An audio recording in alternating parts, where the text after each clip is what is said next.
Hoy en Rosimed te hablaremos sobre la hernia discal, así que checa el siguiente video.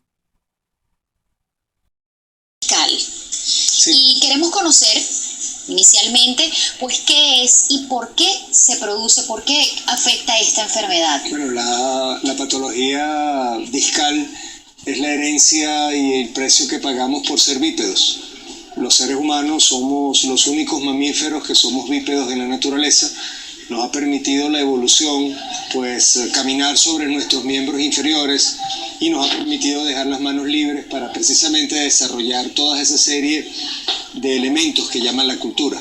¿Okay? ¿Qué ha pasado con el tiempo? Los procesos degenerativos, el deterioro que se va a generar en la parte baja de la espalda habitualmente, no solamente en la parte baja de la espalda, porque también ocurre a nivel del cuello, está relacionado con un proceso de desgaste de los elementos del disco intervertebral.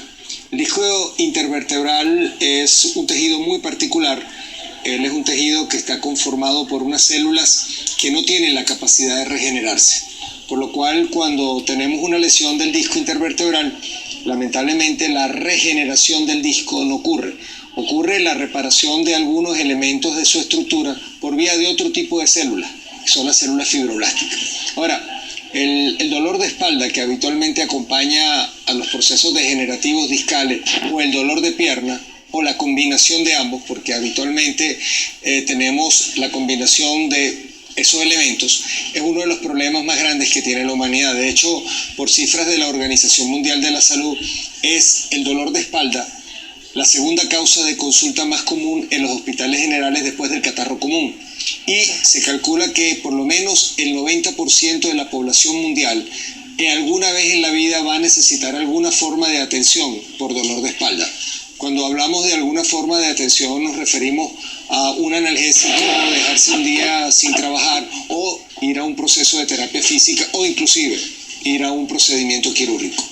Los procesos degenerativos del disco ocurren desde muy temprano.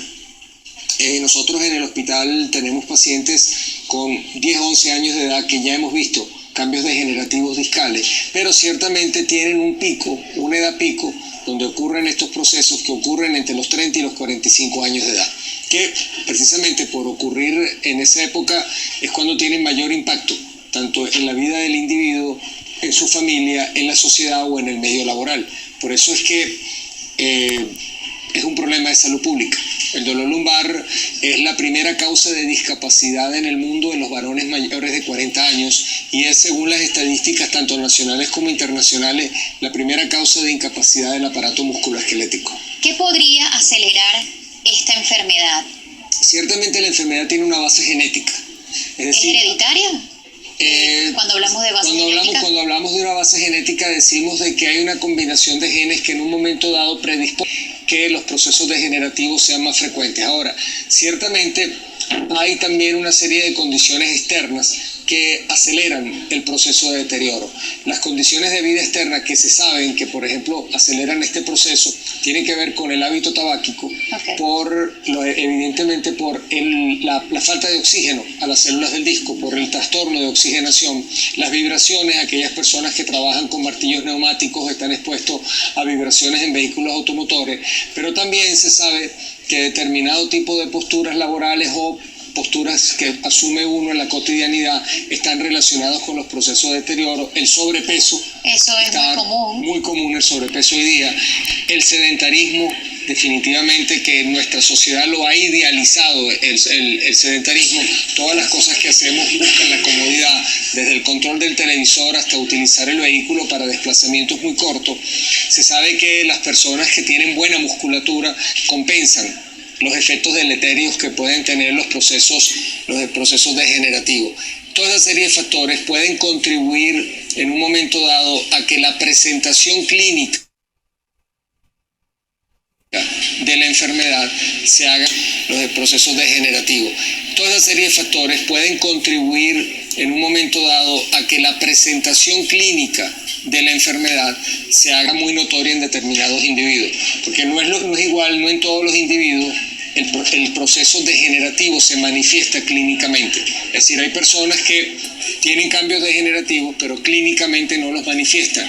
Y por otro lado, hay aquellos que tienen los cambios degenerativos y clínicamente también son manifiestos. Ahora, ¿cómo puede una persona, pues hablaba en un principio que fuertes dolores en la espalda, pero sencillamente muchos recurren a algún medicamento, lo toman, se pasa el dolor y no van a un médico? ¿Cómo saber que estamos padeciendo de esta enfermedad? Básicamente lo típico y lo característico es eso, que en las primeras de cambio, por así decirlo, evidentemente nos automedicamos.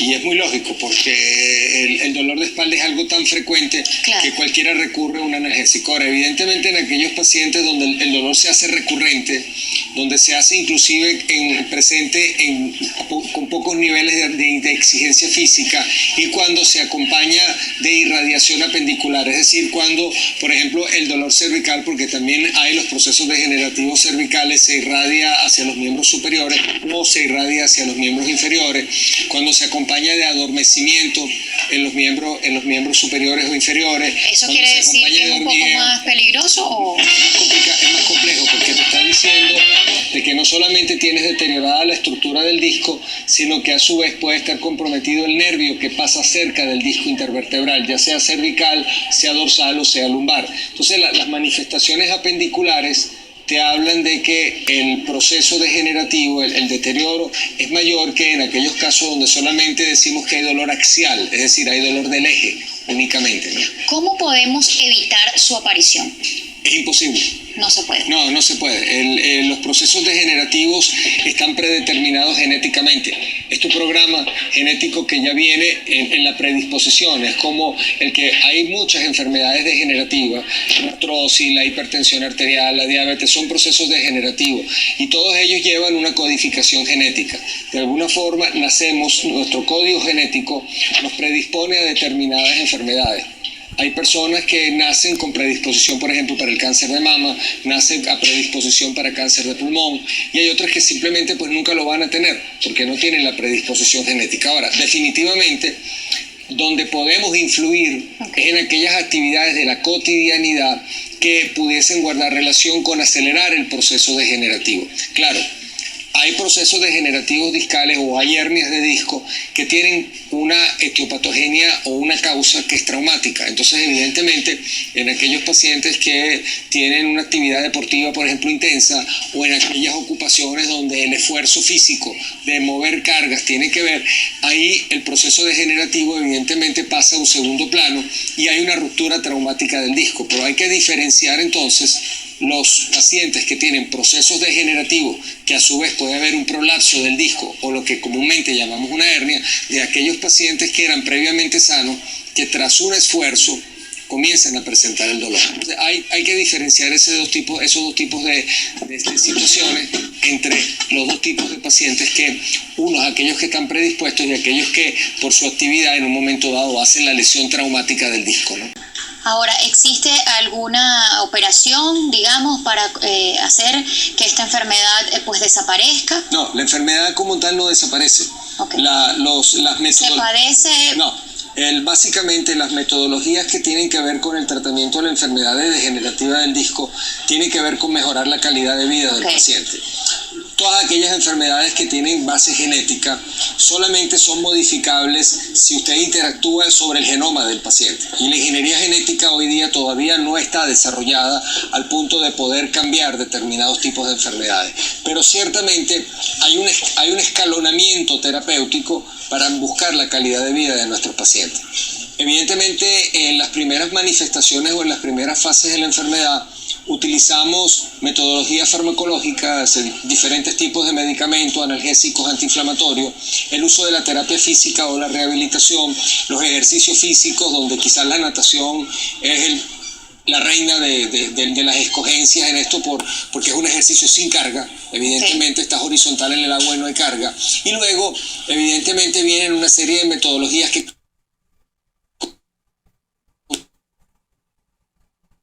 comienzan a hacer manejo del dolor, porque es un ejercicio sin carga, evidentemente estás horizontal en el agua y no hay carga, y luego evidentemente vienen una serie de metodologías que comienzan a hacer manejo del dolor un poco más invasivo, las infiltraciones, las discoplastias percutáneas, la cirugía mínimamente invasiva y por supuesto los procedimientos quirúrgicos convencionales donde se reemplaza el disco o se hace una estabilización.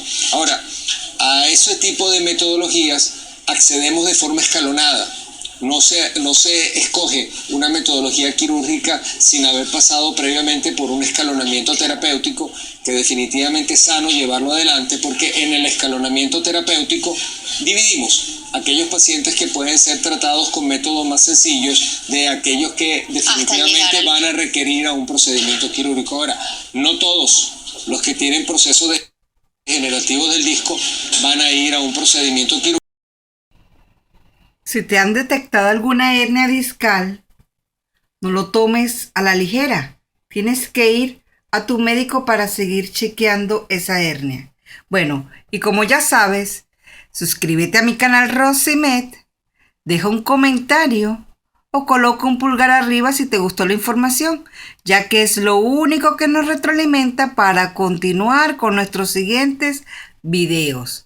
Bye bye, cuídense.